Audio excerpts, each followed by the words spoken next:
사랑하십니다. 주님은 반드시 다시 오십니다. 아멘. 이제 고린도서 7장, 사실 이 7장은 2장 13절 이후에 진행되어지는, 그래서 사실은 2장 그 이후부터 7장에 이르기까지 사도 바울은 뭘 자꾸 얘기하냐면, 고린도 교회 거짓 교사들이 끊임없이 사도 바울을 향해서 너 진짜 사도 맞아? 그 증거가 뭐예요? 그리고 너가 정말로 사도라면 왜 우리한테 온다 그래 놓고 왜 다시 안 와? 이런 걸 가지고 끊임없이 꼬투리를 잡고 바울을 깎아내리면서라도 자기들이 옳다는 걸 증명해서 자기가 어떤 기득권 세력, 왜냐하면 그 거짓 교사들이 뭘 가지고 자꾸 설치며 다녔냐면 추천장, 예루살렘 교회의 유명한 사도들로부터 받은 추천장을 가지고 그걸 가지고 저렇게 사도 바울, 특별히 고린도 교회를 찾아와서는 그걸 가지고 혼란케 만들고 분열하게 만들고 당을 짓게 만들었단 말이에요. 자, 그런 상황에서 바울이 끊임없이 강조하는 건 딱 하나였어요. 바울이 사도된 증거가 뭐로? 바울은 다른 어떤 것도 자랑하지 아니하고 오히려 자기의 뭘 자랑해요? 약함을 자랑해. 왜요? 그 길을 누가 가셨기 때문에. 예수님이 가신 그 길, 내가 너희에게 내 사도됨을 증명할 수 있는 유일한 길이 딱 하나 있다. 그건 뭐냐면 나도 예수님이 가신 그 길을 따라가는 것. 이걸 보고도 너희가 난 인정하지 못한다면 난 더 이상 내 자신을 변호할 방법이 없다는 거예요. 자, 그러면서 우리가 좀 확인하게 될 게 있어요. 제가 오늘 특별히 주일 저녁 예배 나오신 분들에서 준비한 게 있어요. 그 PPT 한 장만 넘겨주세요.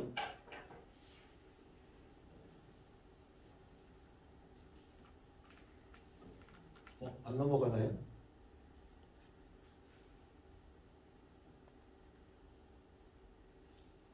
제가 나왔어요. 특별히 준비한 거 잘 보셔야 돼요.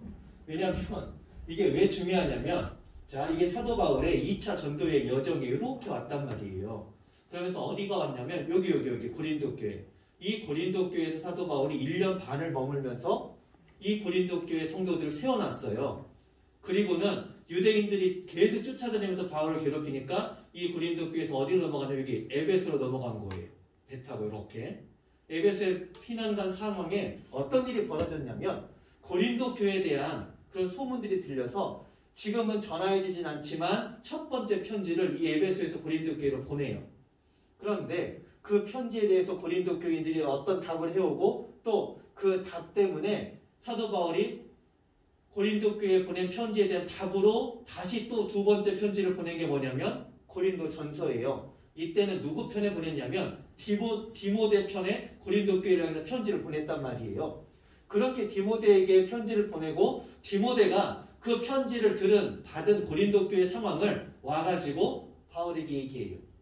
그래서 원래 바울은 어떻게 약속했냐면 고린도 교회를 향해서 내가 너희들한테 여기로 가지 아니하고 이 루트를 따라서 요렇게 가서 여기가 마게도냐 지방이거든요.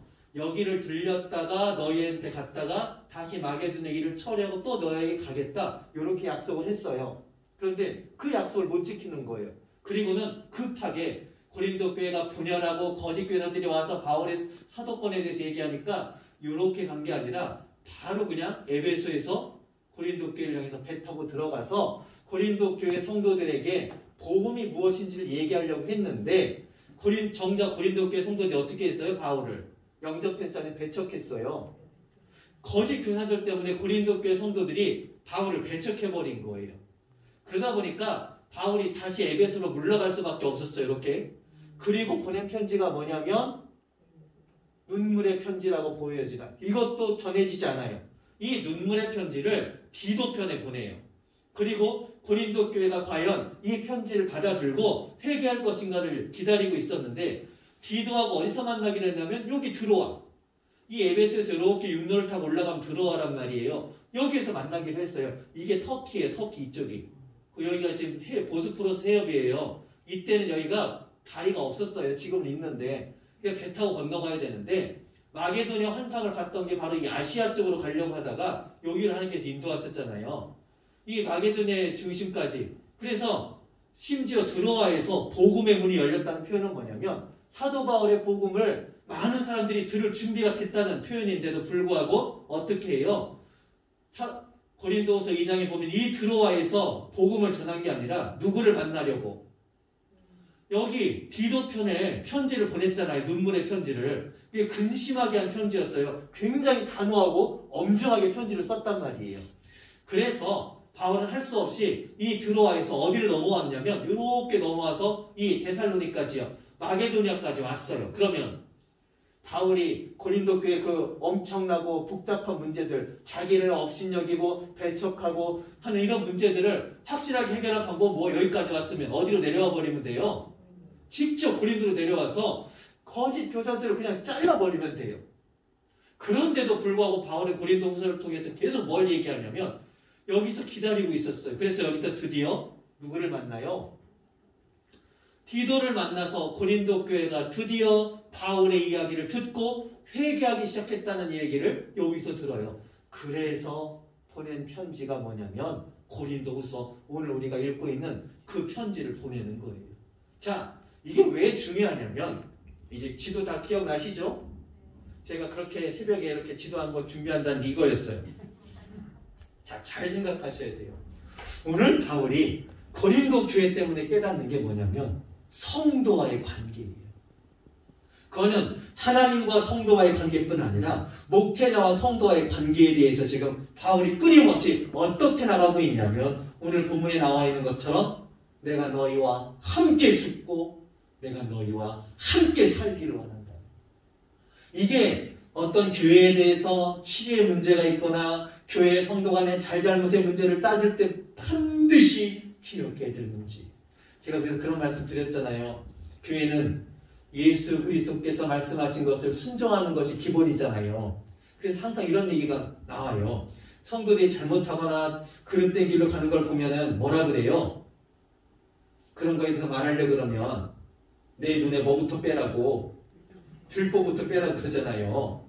그러면서 아예 입을 꼭 다무는 것이 마치 교회가 사랑을 순종하는 것처럼 착각하게 만들어요. 아니에요. 사랑의 속성 중에 반드시 뭐가 있었어요? 사랑은 불의를 기뻐하지 아니하고 뭐와 함께? 진리와 함께 기뻐한다는 말이에요. 그렇기 때문에 교회에 있어서 성도가, 그래서 오늘 아침에도 말씀드렸잖아요. 우리의 모든 신앙에 왜 말씀이 필요하다고요? 하나님의 약속이 무엇인지를 받아내야 될 거 아니에요. 그 약속의 내용이 무엇인지, 그걸 약속하신 하나님이 어떤 분이신지를 모르면서 신앙생활을 한다는 것 자체가 사실은 불가능한 거예요. 그건 신앙이 아니에요. 똑같은 거예요. 우리 할머니 시대 때 저 할머니가 그거 봤다니까요. 새벽에 달밤에 보름달에 그 하얀 그 뭐예요? 사기 그릇 장독대에 올려놓고 그거 보셨습니까? 하얀 소복 입고 하얗게 달풍실 뜬 그 새벽에 새벽 2시인가 나가시더라고요. 그 이슬을 받아야 되는데 그 접시에 그래가지고 자기 자손들의 그래가지고 뭐 이러면서 뭐라 그러세요? 비나이다. 이게 마태복음에서 그러니까 너희는 이제부터 이렇게 기도하라 하면서 나왔던 중언 부언하여야 할 줄로 착각한다는 그 내용이에요. 하나님을 모르고 내가 정성을 다하면 새벽 2시에 그 달밤에 나와서 그 사기 그 새벽 이슬을 받는다는 게 그게 보통 정성이에요, 아니에요? 그래서 우리는 항상 그런 표현 쓰잖아요. 지성이면 이게 착각이에요. 그리스도인은요, 지성이면 감천이 아니에요. 이미 감천이 우리에게 임했어요. 내가 뭘 하기도 전에 은혜가 임했단 말이에요. 그래서 그 은혜와 사랑에 반응해서 나도 하나님 앞에 사랑으로 올려드리는 것. 그래서 그 사랑 때문에 하나님이 누구신지 알고 그 사랑 앞에 무릎 꿇는 게 뭐라고요? 우리가 드린 예배예요. 우리가 비나이다 해가지고 이렇게 내가 지극정성을 올려드렸으니까 하나님 이제 주셔야죠 하는 게 아니란 말이에요. 왜냐면 우리는 누가 우리의 하나님이신지 이제 알아요, 몰라요? 알아요. 하나님이 뭘 기뻐하시고 우리를 향하여 어떤 뜻과 목적을 가지고 계신지 이제 깨달아가고 있어요? 아니면 전혀 모르고 계세요? 깨달아가고 있어요. 이게 믿음이에요.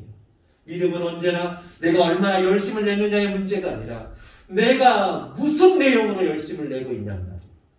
내가 얼마나 간절하고 내가 얼마나 그것 때문에 목숨 걸고 하나님 앞에 매달리고 있냐가 중요한 게 아니라 도대체 무엇 때문에 매달리고 있고 나는 누구에게 매달리고 있나. 이게 믿음의 핵심이에요.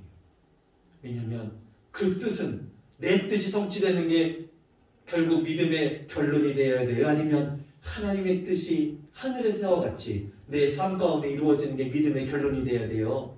하나님의 뜻이. 그렇기 때문에 오늘 바울이 이 부분을 가지고 우리에게 얘기해 주고 있는 게 이거예요. 바울은요 그냥 쉽게 마게도냐까지 왔었나요? 내려가서 잘라버리면 돼요. 그런데 바울이 오늘 고백하잖아요. 내가 너희와 어떻게 함께 죽고 함께 살기를 원한다. 이게 목회자와 성도의 관계며 이것 때문에 예수 그리스도 우리를 연합시키신 하나님의 말씀이 우리를 방치하시거나 외면하시거나 우리를 떠나실 수가 있다 없다? 없다고 얘기합니다. 오죽하면 그리스도의 사랑에서 그 무엇도 끊을 것이 있다 없다? 없다라고 얘기하고 있는 거예요. 그래서 바울은 이것 때문에 자기가 그 성품과 바울의 성향으로면 그냥 당장 달려가서 그 어떤 권능을 가지고도 바울이 뭘 못하겠어요. 손수건만 바울이 쓰던 손수건만 몸에 닿아도 병이 나았는데, 그런데 고린도 교회가 자꾸 바울을 공격한 이유는 뭐냐면 자기 자신을 위해서는 능력이 안 나온단 말이에요. 이것 때문에 심지어 떨어져 설교 듣다가 졸다가 떨어져 죽었잖아요. 누가? 유두보가. 그런데 누가 살려요? 기도해서 살리잖아요. 그런 바울인데도 불구하고 자기 자신은 도망쳐야 했고 얼마나 부끄러웠을까요? 담벼락에 그 광주리 타고 도망쳐야 되는 그 상황을 생각해 보세요. 아니 사도였으면 적어도 막 자기를 죽이려는 사람들에서 그냥 딱 손 한번 내밀면 바람이 확 그 무협지 장풍 나가듯이 막 해가지고 그냥 확 날아가든지, 아니면 그냥 눈만 한번 딱 힘주면 막 하늘에서 번개가 막 떨어져. 이런 걸 누구도 바울에 대해서 도전하지 않았을 거예요.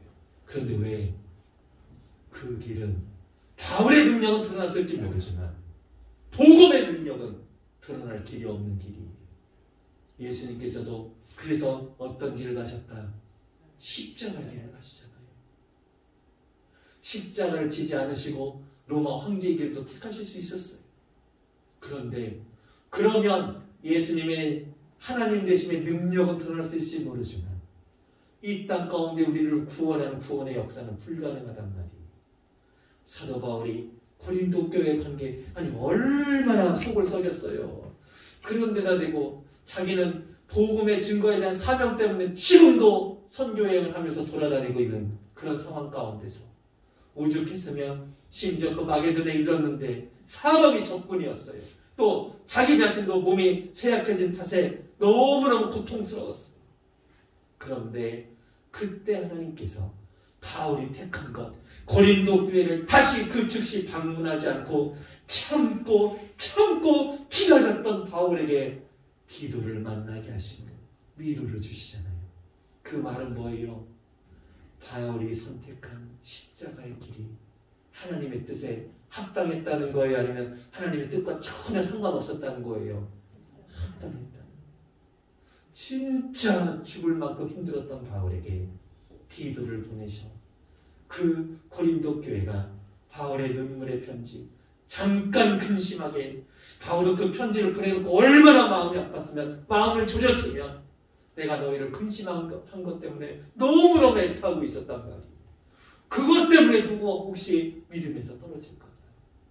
그런데 그 편지가 오히려 고린도 교인들을 향하여 회개의 자리에 이끌었다는 사실을 확인했을 때의 그 기쁨, 이거는요 목회자가 가질 수 있는 가장 큰 기쁨. 설교를 전 하면서도요 항상 얼마나 마음 졸이는지 아세요? 제가 그래서 처음 여기 왔을 때 그렇게 말씀드렸잖아요. 저는 이쪽 편도 아니고 저쪽 편도 아니고 오직 누구 편이라고? 예수 편이라고. 이게 얼마나 어려운 건지 몰라요. 왜냐하면 많은 교회에 있어서 목사님이 누구 편 되기를 다 원해요? 내 편 되기를 원한다는 말이에요. 근데 꼭 기억하셔야 돼요. 목사님이 내 편 되면 반드시 나와 생각이 다른 사람이 있을까요? 없을까요? 그럼 어떻게 그 사람한테는 내가 원수가 되는 거, 원수가 이제 이렇게 되는 것. 이게 교회의 모습들의 보통 모습이에요. 그런데 바울은 그런데 그것이 너무 교묘하게 다 뭘로 포장해서 오는 줄 아세요? 교회를 세우는 것, 복음을 전하는 것, 부흥하는 것 이런 것들로 와요. 바울이 거기에 속지 않은 거예요. 당장 이 교회 문제를 빨리 해결하고 지금 다른 곳에 복음을 증거하면서 2차 전도여행을 다시 돌아보면서 교회들을 세우는 일도 자기에게 너무나 시급한 일이었음에도 불구하고 그러면 당장 어떤 마음이 들어요? 어떤 욕심이? 빨리 해결하고 싶어요? 아니면 이 문제를 계속 묻고 질질 끌고 싶으세요? 빨리 해결하고 싶잖아요. 그런데 바울이 고린도 교회를 향하여 발걸음 하지 않아요.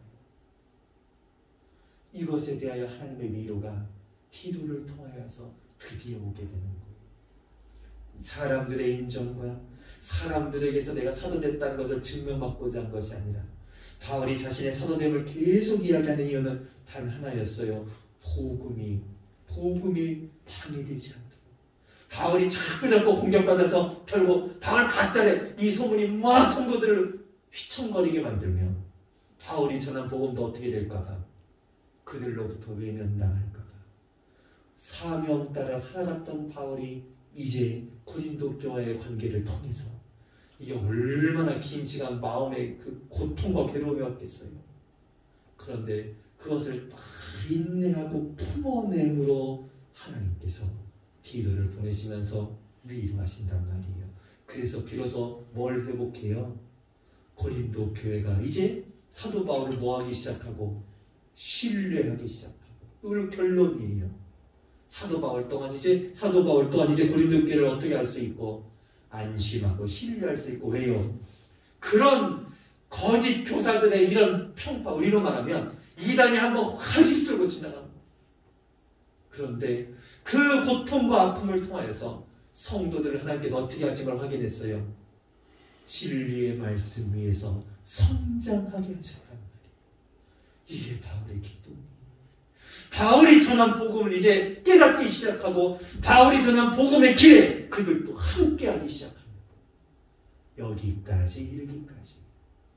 그러면서 바울은 그 남은 여전히 거짓 교사들 중에 남아있는 세력들과 그들이 끊임없이 같은 성도들을 계속 유혹하고 미혹하는 것 때문에 바울이 계속해서 이야기하면서 우리에게 전하는 놀라운 복음이 여전히 똑같아요.